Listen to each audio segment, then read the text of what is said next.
하나님 말씀 같이 읽겠습니다. 고린도후서 1장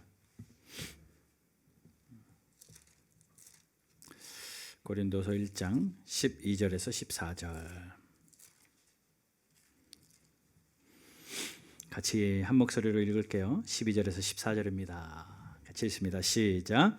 우리가 세상에서 특별히 너희에 대하여 하나님의 거룩함과 진실함으로 행하되 육체의 지혜로 하지 아니하고 하나님의 은혜로 행함은 우리 양심이 증언하는 바니 이것이 우리의 자랑이라. 오직 너희가 읽고 아는 것 외에 우리가 다른 것을 쓰지 아니하.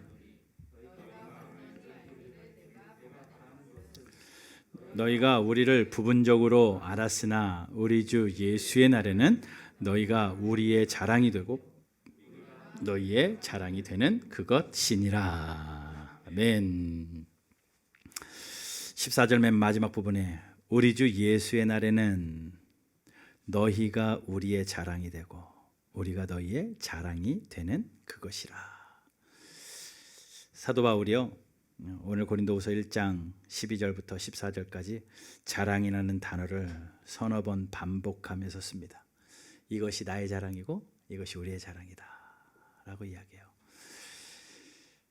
자랑 참 좋죠. 그런데 자랑도 잘하면 자기 PR이 되지만 잘 못하면 교만이 되더라고요. 여러분 자랑거리 얼마나 있으십니까? 무슨 자랑거리 있으세요? 사람들은 자기에게 일어나는 좋은 일들로 자랑하고 싶어 합니다. 학생들은 좀 시험 잘 보면 자랑하죠. 또 상 받아도 자랑을 합니다. 또 칭찬만 받아도 내가 이러했다라고 자랑을 해요. 물론 그 자랑을 함으로 인해서 자기가 알려지고 또 자기가 드러나기 때문에 요즘 같은 시대에는 좀 그런 부분이 어느 정도 필요는 하다고 생각이 됩니다. 근데 또 잘해야 돼요. 많은 사람들이 자랑하지 않습니다. 저는 자랑이 없어요, 자랑거리 없어요 라고 이야기하면서도 은근히 자랑하고자 하는 욕심은 우리 내면에 있는 것 같습니다. 가지고 있는 물건에 대한 자랑, 또 들고 다니는 명품백에 대한 자랑, 내가 타고 다니는 차, 집 등등에 대한 자랑들을 사람들은 하고 싶어 합니다. 요즘에 페이스북이나 인스타그램 같은 거 있잖아요. 젊은이들이 많이 활용하는 거기에 보면 가만히 보면 오랫동안 만나지 않은 사람들의 근황들을 알 수 있는 좋은 통로기도 하고 또 서로를 알아갈 수 있는 좋은 기회이기도 하지만 가만히 보면 자랑대회 하는 것 같아요. 자랑대회. 나 오늘 이거 먹었다 사진 찍어서 올리고 거기에 감사를 이야기를 합니다. 너무 감사한 이런 일이 있어요 라고 그 감사를 쓰지만 그 내면에는 자랑이 있는 거죠. 자기가 무언가 어디 좋은 곳에 간 것에 대한 남들이 흔히 갈 수 없는 그러한 해외 어디 좋은 곳에 가서 사진 찍으면서 정말 감사하게 휴가가 되어서 이곳에 왔어요 라고 막 사진 찍는데 그게 자랑으로 보여질 때가 있어요.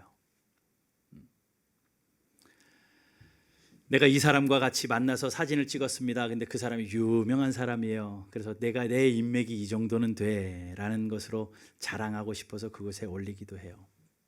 물론 아닐 수도 있어요.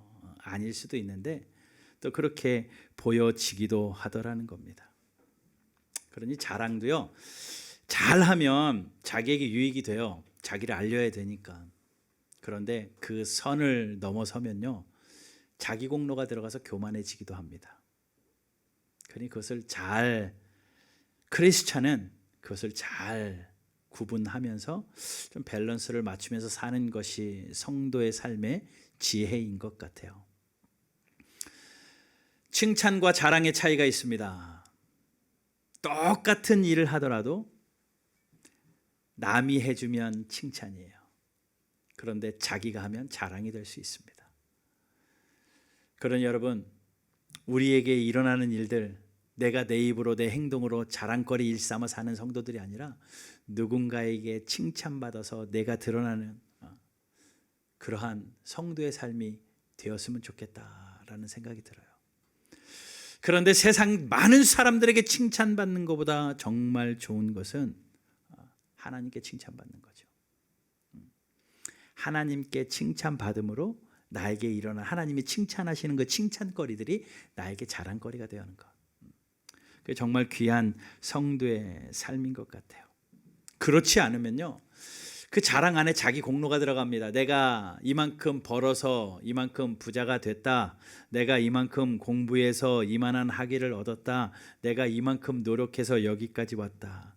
나 때문에 그렇다. 내가 그랬다. 자기 중심이 들어가기 때문에 자기 공로가 가득 차여져 있어서 자칫 잘못하면 교만하고 그 틈을 사단에게 내어줄 수 있으니 자랑은 조심해야 되는 겁니다. 성경 여러 군데도 동일하게 이야기해요. 시편 10장 10편 3절에 이렇게 말합니다. 악인은 그의 마음의 욕심을 자랑하며.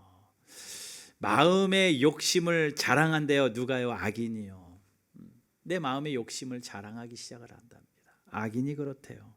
시편 12편 3절에는 이렇게 말합니다. 여호와께서는 모든 아첨하는 입술과 자랑하는 혀를 끊으신다라고 말합니다. 하나님께서는 자랑하는 혀를 끊어버리신대요. 아첨하는 입술을 끊어버리신대요. 그만큼 하나님은 그것들을 싫어하시는 거죠. 예레미야 9장 23절에서는 이렇게 말합니다. 여호와께서 이와 같이 말씀하시되 지혜로운 자는 그 지혜를 자랑하지 말아라. 또 용맹한 자는 그 용맹함을, 용사는 용맹함을 자랑하지 말고 부자는 그 부함을 자랑하지 말아라. 성경의 말씀입니다. 내가 이만큼 배워가지고 나에게 이만한 지식이 있고 지혜가 있어 자랑할 필요도 없고, 내가 이만한 힘을 가지고 있다고, 권력이 있다고 자랑할 것도 없고, 내가 이만큼 돈이 있고 이 부함이 있다고 자랑할 것도 없다라고 성경은 분명히 이야기해요. 왜요? 그 자랑은 전부 다 헛것이거든요. 야고보서 4장 16절에 분명히 그렇게 말합니다. 이제도 너희가 허탄한 자랑을 하니 그러한 자랑은 다 악한 것이니라. 허탄한 자랑이래요. 잘 수위 조절하면서 하셔야 된다라는 겁니다. 자녀에 대한 자랑, 또 재산에 대한 자랑, 나의 업적에 대한 자랑 잘 수위 조절해서 악한 것이 되지 않고 칭찬받는 성도의 삶 참 필요한데, 이러한 자랑은 하지 말아라 라고 성경은 누누이 이야기하면서도 그래도 자랑해야 될 것은 자랑해야 된다라고 이야기를 해요.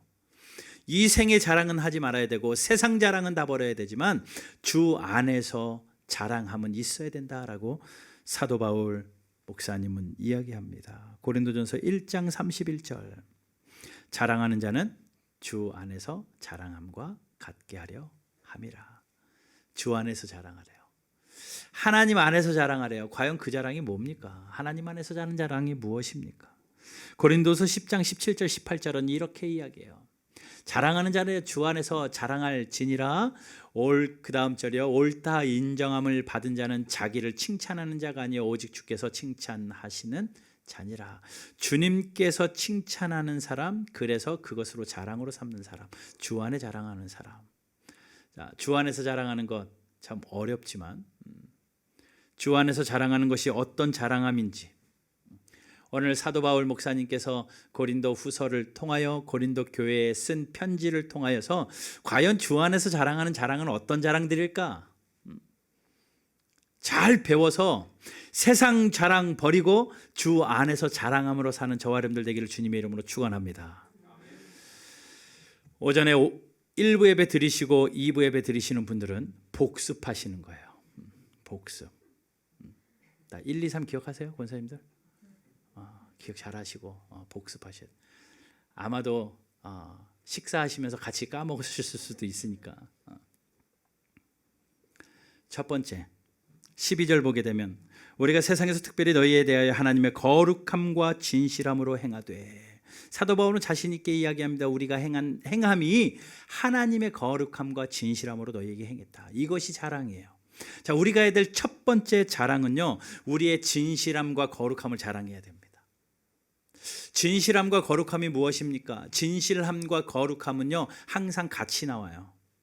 진실한 사람이 거룩하지 않을 수도 없고요, 거룩한 사람이 진실하지 않을 수 없습니다. 진실한 사람이 거룩하고 거룩한 사람이 진실해요. 항상 짝으로 같이 한 번에 나오는 삶입니다. 우리의 성품이고 우리의 인격이에요. 예수 믿기 때문에 변하는 삶입니다. 그러니 우리의 자랑거리는요, 내가 예수 믿어서 이러한 성도가 되었느니라 라는 자랑이에요. 예수 믿었기 때문에 이전에는 가는 곳마다 싸움의 한중간에 있었는데, 예수 믿었기 때문에 가는 곳곳마다 평화의 사도가 되어서 평화의 도구로 하나님이 나를 쓰시더라. 예수 믿기 전에는 내가 이 사업을 일구기 위해서 온갖 술수와 권계를 썼는데, 예수 믿고 나니 내가 손해보더라도 섬기고 그 하나님 안에서 견디는 삶을 살더라. 예수 믿기 전에는 화가 나면 불끈하고 화를 냈었는데, 예수 믿고 난 다음에 하나님의 은혜가 내 삶에 임하고 보니 오래 참아지더라. 예수 믿기 전에는 이러한 상황들이 이해되지 않아서 너무나도 불편해서 주변을 어지럽히는 성도의 삶이었다면, 예수 믿고 나니 그 모든 것을 참고 견디고 인내하여 사랑을 실천하는 성도가 되더라. 예수 믿기 전에는 내 입술로 많은 사람들을 아프게 하고 많은 사람들의 가시를 주는 입술이었는데, 예수 믿고 나니 많은 사람들을 세워주고 사랑을 베푸는 그러한 나누는 축복의 통로가 되더라. 그거 자랑하라는 거예요. 사도 바울도 그렇게 이야기합니다. 예수 믿기 전에는 본인은 죄인 중에 괴수였다. 보통 죄인도 아니고 괴물 같은 죄인이었다라고 말해요. 그러나 예수를 믿고 난 다음에 자기가 소중하게 여겼던 그 모든 것을 배설물로 여기고 주 예수가 가장 귀합니다. 그 예수님이 자기의 전부입니다. 자기의 삶의 거룩한 것을 자랑하는 거예요. 여러분, 얼마나 예수 믿고 거룩해지시고 진실해지셨습니까? 예수 믿고 난 다음에 변화되어야지, 살아서 운동력 있는 이 하나님의 말씀이 내 삶을 덮을 때 내가 변화가 되어져야지, 이전과 동일하다면 자랑거리가 없는 거죠. 여러분, 이번 한 주간 살아갈 때에 지난주보다 변화된 진실함과 거룩함 때문에 세상 앞에서 자랑하는, 내가 내 입으로 자랑하지 않아도 하나님이 칭찬하시는, 그것이 자랑거리인데 하나님이 칭찬하시는 성도의 삶이 되기를 주님의 이름으로 축복합니다. 이 진실함과 거룩함은 사람들이 판단해 주지 않아요. 하나님이 판단합니다. 왜냐하면 사람은 눈은 얼마든지 속일 수 있어요. 거룩한 척할 수 있고 진실한 척할 수 있습니다. 사람들 앞에는 정직한 척할 수 있어요. 그러나 세상의 10,000명의 사람들을 다 속여도 하나님의 눈은 속일 수 없는 거죠. 시카고 윌로 크랙 목사님, 빌 하이벨 은퇴하셨는데, 그 목사님은 아무도 보이지 않는 곳에서 본인이 행하는 그 모습이 거룩한 모습이다라고 이야기해요. 거룩하고 경건한 모습은 앞과 뒤가 같은 겁니다. 가정에서의 삶하고 교회에서 삶하고 같아야 거룩한 거예요. 직장에서의 삶과 또 교회에서 삶이 같아야 거룩한 것이고요. 믿는 사람들과의 관계나 혹시 믿지 않는 사람들과의 관계도 동일하게 같은 관계를 갖는 것, 이것이 거룩한 겁니다. 믿지 않는 사람들과 같이 모였을 때는 세상 일로 인하여서 막 살다가 믿는 사람 앞에 와가지고는 거룩한 척하고, 교회 안에서는 그렇게 이중적인 생활을 하는 것, 진실함이 없는 것이고 거룩함이 없는 거죠. 모든 사람들은 속여도 하나님은 속일 수 없으니 저와 여러분들은 안과 밖이 같은 사람, 앞뒤가 똑같은 전화번호가 아니라 앞뒤가 똑같은 성도들 되기를 주님의 이름으로 축복합니다. 근데 졸리니까 또 한마디를 또 우리 구태구 장로님이 이제 안 계시니까 말씀드려요. 처음 교회 오셔서 자기소개를 하실 때 잊혀지지 않아요. 당당하게 일어나셔서 앞뒤가 똑같은 구태구입니다. 이게 잊혀지질 않는 거예요. 이거 잊혀지질 않아요. 그래서 늘 그 생각이 나는데, 정말 우리 성도는 앞과 뒤가 똑같아요. 어딜 가나 그것이 경건이고 그것이 거룩이고 그것이 진실입니다. 겉은 그렇고 속은 그렇고, 입으로는 아첨 발린 듯하게 사랑의 말을 하고 있지만 속으로는 질투의 마음을 가지고 있다. 차라리 말 안 하는 게 낫죠. 앞과 뒤가 같고 또 겉과 속이 같은 직장과 가정에서가 같고 교회와 세상에서가 같은 거룩함과 진실함으로 하나님 앞에 칭찬받아 자랑 삼는 우리 바른교회 모든 성도님들 되기를 주님의 이름으로 축원합니다. 두 번째는요, 사도 바울이 12절에서 그렇게 이야기해요. 우리가 세상에서는 특별히 너희에 대하여 하나님의 거룩함과 진실함으로 행하되 육체의 지혜로 아니하고 하나님의 은혜로 행함은 우리 양심이 증언하는 바니 이것이 우리의 자랑이다. 이것이 우리의 자랑이 뭐예요? 하나님의 은혜로 행한 것. 다시 이야기하면요, 자기에게 일어나는 모든 것이 하나님의 은혜라고 말하는 것, 이것이 자랑거리입니다. 하나님의 은혜로 내가 여기까지 왔습니다. 하나님의 은혜로 내가 지금 살고 있습니다. 하나님의 은혜로 내가 직장의 일을 하고 사업의 일들을 감당합니다. 하나님의 은혜로 내가 이 직장에 들어갈 수 있었고, 하나님의 은혜로 내가 이 학교에 들어갈 수 있었고, 하나님의 은혜로 내가 이 사람을 만날 수 있었고, 하나님의 은혜로 이 자녀가 나의 자녀가 될 수 있었고, 그 모든 것들이 하나님의 은혜입니다. 근데 여기서 조심해야 될 건요, 모든 성도들이요 하나님의 은혜 이야기합니다. 장로님, 권사님이 이러셨죠? 네, 하나님의 은혜요. 다 이야기해요. 집사님 축하드려요. 아니요, 하나님의 은혜예요. 다 하나같이 모든 성도들이 동일하게 하나님의 은혜를 1번으로는 이야기를 합니다. 그런데 거기서 중요한 건요, 그냥 그렇게 하나님의 은혜로 이야기하고 끝나면 그게 진짜 하나님의 은혜였는지 아닌지 몰라요. 만약에 그게 진짜 하나님의 은혜였으면 우리에게 어떤 행함과 진실함으로 나와야 됩니다. 이것이 하나님의 은혜였으면 은혜 받은 자다운 모습이 나와야 돼요.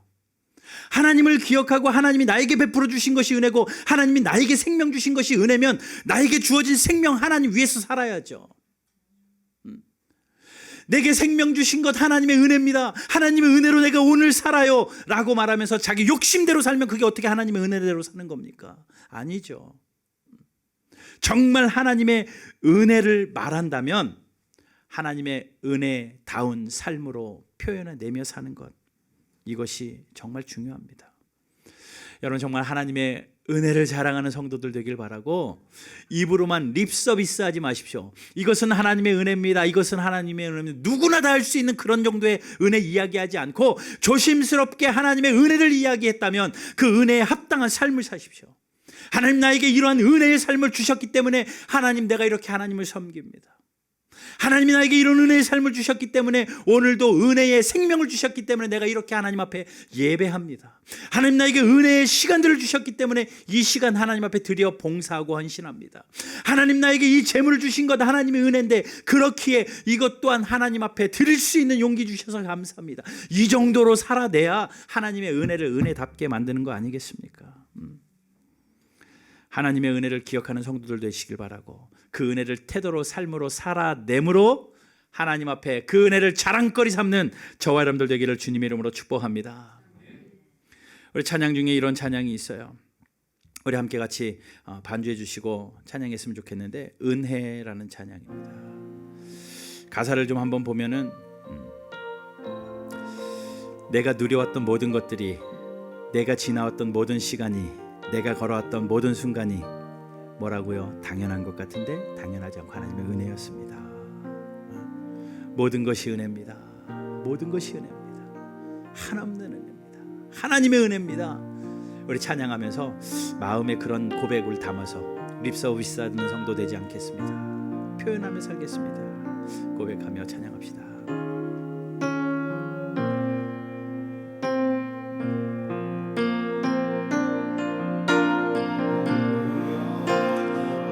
모든 것들이 내가 지나왔던 모든 시간이, 내가 걸어왔던 모든 순간이 당연한 것 아니라 은혜였소. 아침 해가 뜨고 저녁에 노을, 봄의 꽃향기와 가을의 열매, 변하는 계절의 모든 당연한 게 아니라 하나님의 은혜였습니다. 당연한 것 아니라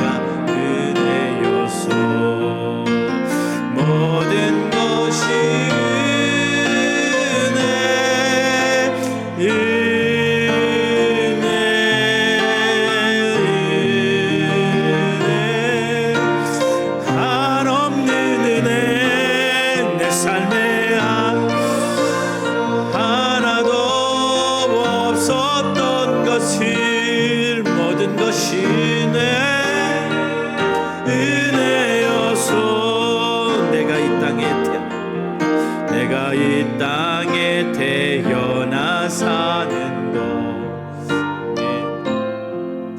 어린아이 시절과 지금까지 숨을 쉬며 살며 금을 부는 삶 당연한 거다. 네, 아멘. 그렇습니다. 은혜입니다. 내가 하나님의 자녀로서 내가 하나님의 자녀로 아멘. 오늘 찬양하고 예배하는 오늘 찬양하고 예배하는 삶 복음을 전할 수 있는 축복이 당연한 것이 아니라 하나님의 은혜입니다. 당연한 것 아니라 우리 믿음으로 고백합니다. 모든 것이 은혜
하나도 없습니다. 하나님의 은혜입니다.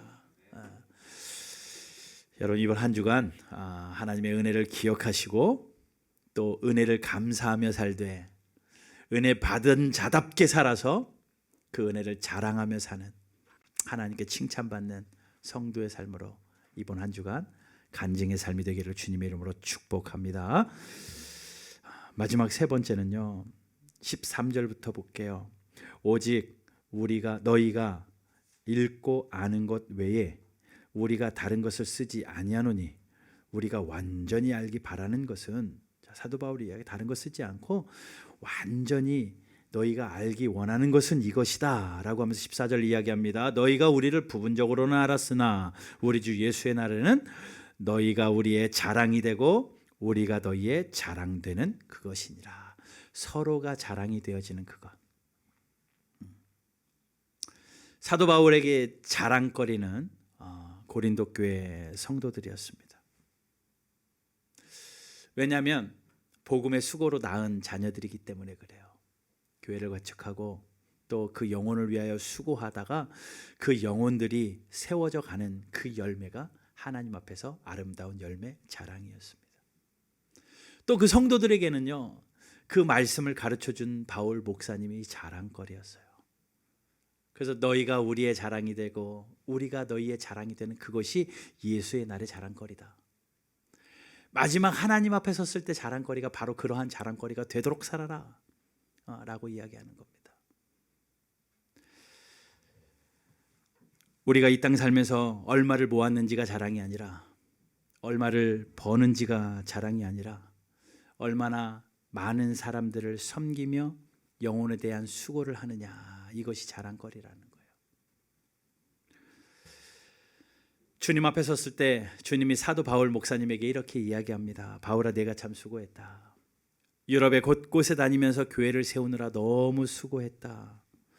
정말 매도 많이 맞고 옥에도 갇히고 생명까지 내어놓고 하나님 나라를 위하여 헌신하는 것을 보니 정말 수고했고 정말 충성했다라고 주님이 칭찬합니다. 사도 바울 목사님이 손사래를 치면서 아닙니다.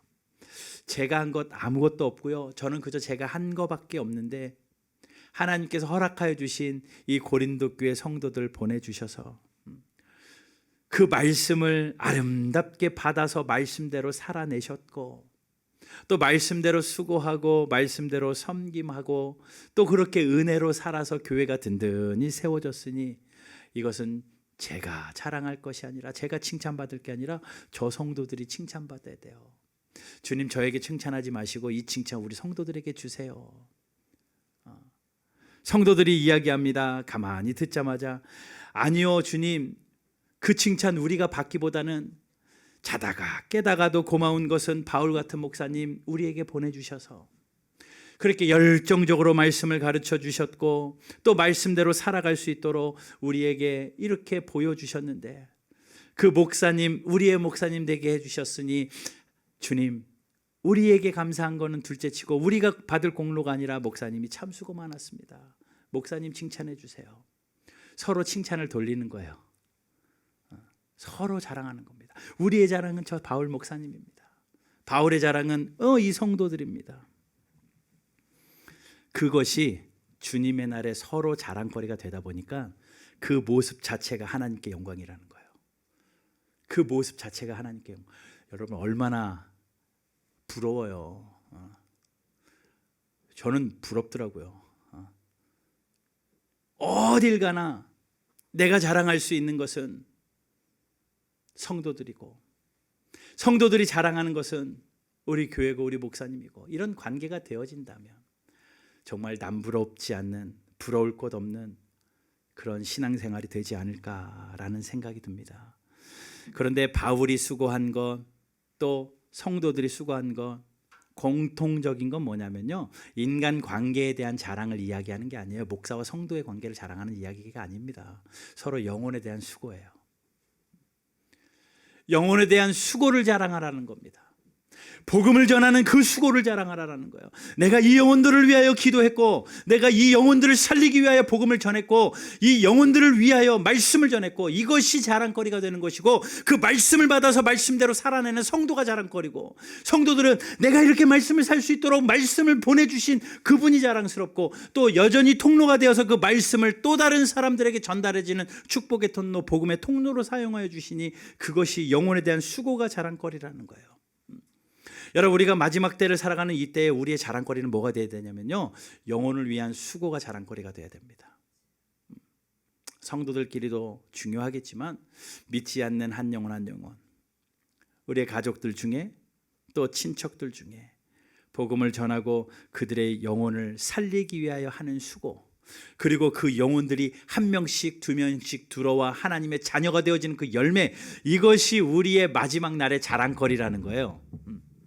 여러분, 마지막 날 주님 앞에 섰을 때에 누구에게 얼마나 복음을 열심히 전했고 얼마나 섬겼으며 그 열매들이 얼마나 있었는지 우리는 알 수 없지만 주님 앞에 그것이 자랑거리가 되어지는, 그런 복음의 열정에 대한 수고에 대한 자랑거리가 되어지는 저와 여러분들 되기를 주님의 이름으로 축원합니다. 제너라는 분이 있었는데요, 그분이 젊을 때 해군에서 방탕한 생활을 보내다가 하나님을 만납니다. 그리고 결심을 해요. 내가 하나님을 위해서 남은 생을 살아야 되겠다. 그래서 복음을 전하기를 작정합니다. 한 장소에서 하루에 10명에게 내가 복음을 전하겠다. 다른 이야기 하지 않아요. 딱 3마디만 합니다. 신뢰합니다. 만약에 오늘 죽는다면 천국에 갈 수 있습니까? 예수님 믿으십니까? 이 3마디만 하면서 하루에 10명씩, 아니 그 이상, 한 장소에서, 시드니의 한 장소에서 40년을 복음을 전해요. 그분의 일화 유튜브에 나와 있어서 잠시 좀 보겠습니다.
number of years ago, in a Baptist church in Crystal Palace in southern London, the Sunday morning service was closing, and a stranger stood up at the back, raised his hand, he said, "Excuse me, Pastor, can I share a little testimony?" The pastor looked at his watch, he said, "You've got 3 minutes." And this man proceeded.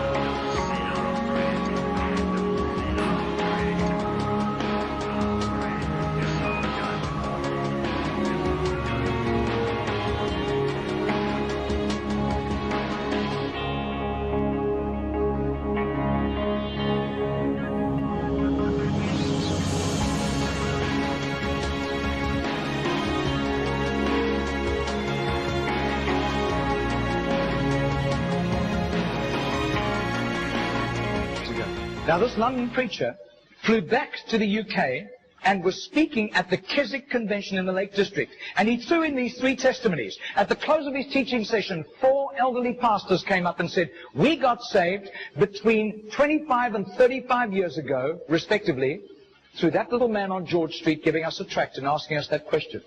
He then flew the following week to a similar Keswick Convention in the Caribbean, to missionaries. And he shared the testimonies. At the close of his teaching session, 3 missionaries came up and said, "We got saved between 15 and 25 years ago, respectively, through that little man's testimony and asking us that same question on George Street in Sydney." Coming back to London, he stopped outside Atlanta, Georgia, to speak at a naval chaplains convention.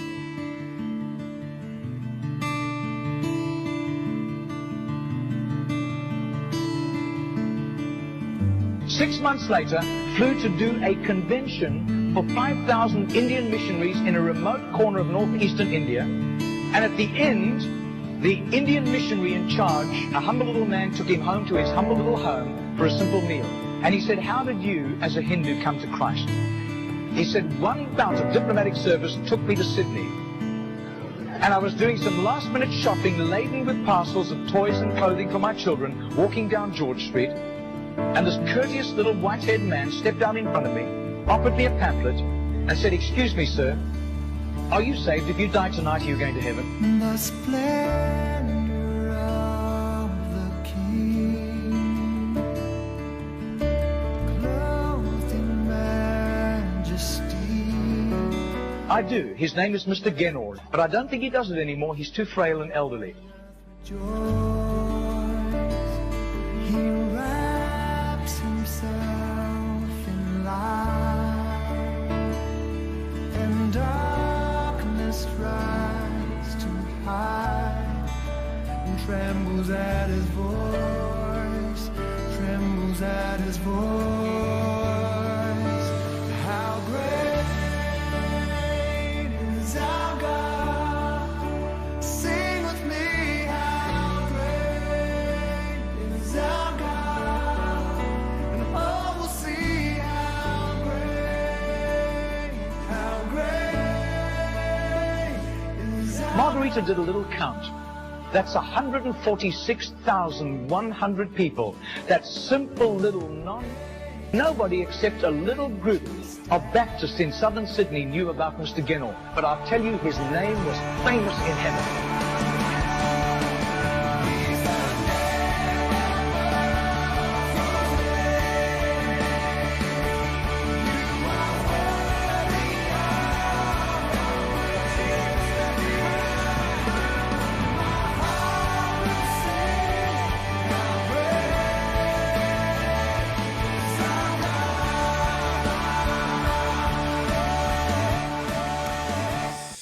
예, 그 미스터 제너는 정말 세상에서는 무명한 사람이었습니다.